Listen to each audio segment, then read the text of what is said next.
Ah, the 80s. You just don't get craftsmanship like that anymore. Hello, my baby! Hello, my honey! Hello, my ragtime gal! Suddenly you kissed my wife! Baby, my heart's on fire! Here's an interesting Halloween review. A Franken-Berry action figure made by Jada Toys, or Jada Toys. Who is Franken-Berry? He is the mascot used by General Mills to peddle their strawberry-flavored breakfast cereal, foisting it on defenseless children. An obvious homage to Frankenstein, and even the voice actor in the commercials did a passable imitation of Boris Karloff, part of the Monster cereals line, which included Boo Berry and Count Chocula. Franken-Berry was the good-hearted monster with pink skin, strawberry fingernails, pressure gauges on his noggin, and a butt on the top of his head. What's your name, young brother? Butthead? Cool. Let's groove for a while with Butthead. The box has been cleverly done up to look like an actual box of Franken-Berry cereal, even sporting the General Mills logo. Only the blurb action figure will let you know what you're buying. A magnetized lid can swing open to reveal the goods inside, and a huge picture of his butt head. There's product shot on the side panel. The back uses an old back panel from the real cereal boxes. And the bottom right corner has the only lines which identify the manufacturer. The other side panel even has a fake nutrition facts panel, which instead lists the contents of the box. Now let's get Franken-Berry out and review him for breakfast today. Out of box, Jada Toys' Franken-Berry action figure comes with a spare head and a miniature plastic cereal box depicting his cereal. And this is Franken-Berry, standing a shade over 6 inches and weighing 4.9 ounces when carrying his cereal. He's got a bit more weight and shelf presence than you might expect. Most of him is done in pink, with a pink shirt, pink shoes, and pants. There are pink goggles and eyelids.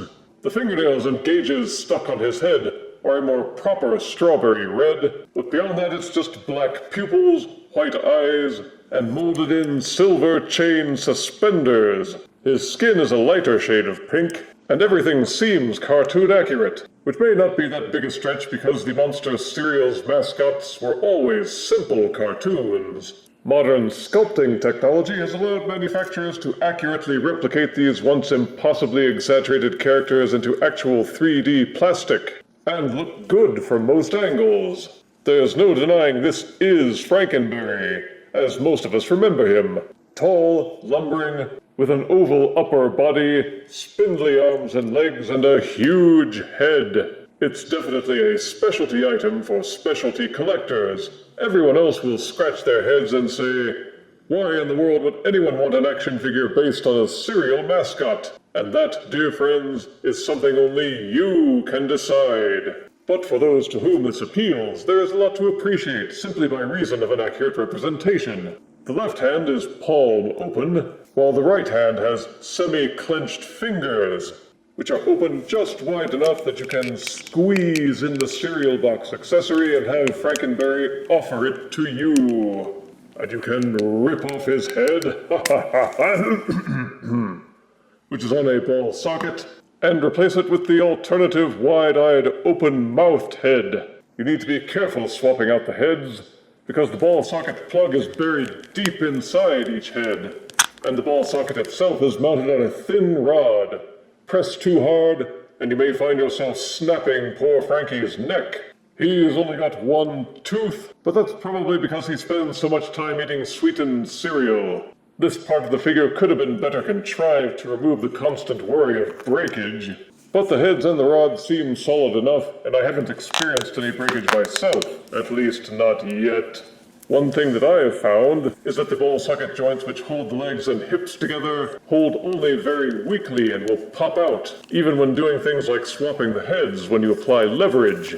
Looks like Dr. Franken-Berry forgot to make his appointment with Dr. Shoe Polish to tighten up those joints. For articulation, Franken-Berry has a ball-socketed head, The rod to which the ball socket is attached will tilt forwards and backwards, while the ball socket will allow the head to rotate. You can also use it to angle the head forwards and backwards for more nodding action. Each shoulder will do a full rotation, and they are hinged so that they will angle in and out. Each elbow will also rotate in its socket, and they are hinged for a bend that is roughly 90 degrees. Each hand will spin freely at the end of the wrist. There is also a small hinge so that the hands can tilt up and down very slightly. Spinning waist rotation. There are these ball sockets on the inside of the hips where the legs attach, but they will allow the legs to kick forwards and backwards, although if you go too far, they'll pop right back out. As you can see from the seaming, there is also upper thigh rotation, and maybe it's actually better that you can pop the legs out, because it gives you leverage to brace the shins and the thighs, and make use of the double-jointed knee. The feet are hinged to tilt forwards and backwards, though it's mostly backwards, but the feet will also tilt from side to side. The bottoms of the feet have 3mm peg holes, which should allow you to mount him to figure display stands. But the articulation isn't bad for what the figure is. I wish that there were a 3mm port at the small of his back for mounting him to a figure stand, so that he could run and leap and do cooler stuff while he's beating up Count Chocula. For size comparison, here is Jada Toys' Franken-Berry next to Futurama's Bender. Here is Franken-Berry next to McFarlane Toys' Consummate Condiment King. Here is Franken-Berry next to the Muppets Swedish Chef. And here is Franken-Berry next to an Elmer's Craft Bond Extra Strength Glue Stick. For those who dabble in the obscure, owning a good action figure representation of Franken-Berry is your chance to stick it to all the Philistines out there who just don't get it. Positives are that this figure is surprisingly well done with good colors, good sculpt work, and more points of articulation than you would normally see devoted to such an eclectic character. He's got an extra head for customization, and you can use the cereal box accessory for Frankie himself or any other figure of comparable size. Negatives are that he's top-heavy, unless you balance him just right. The legs pop out really easily, and swapping heads is worrisome because of the oddly engineered neck. And of course, there's the fact that the market appeal for this character is probably as narrow as Wakanda Forever's characters were. Only a small segment of the buying public will think this is cute, and only a sliver of that segment will buy one, even from discount outlets like Ross. But for that narrow sliver of buyers, the Jada Toys Franken-Berry action figure is worth at least 7 out of 10 deaths. Find one if you can, and make it part of your good nutritious breakfast. If you refuse me, honey, you lose me, then you'll be left alone. Oh, baby, tell them all, and tell me I'm your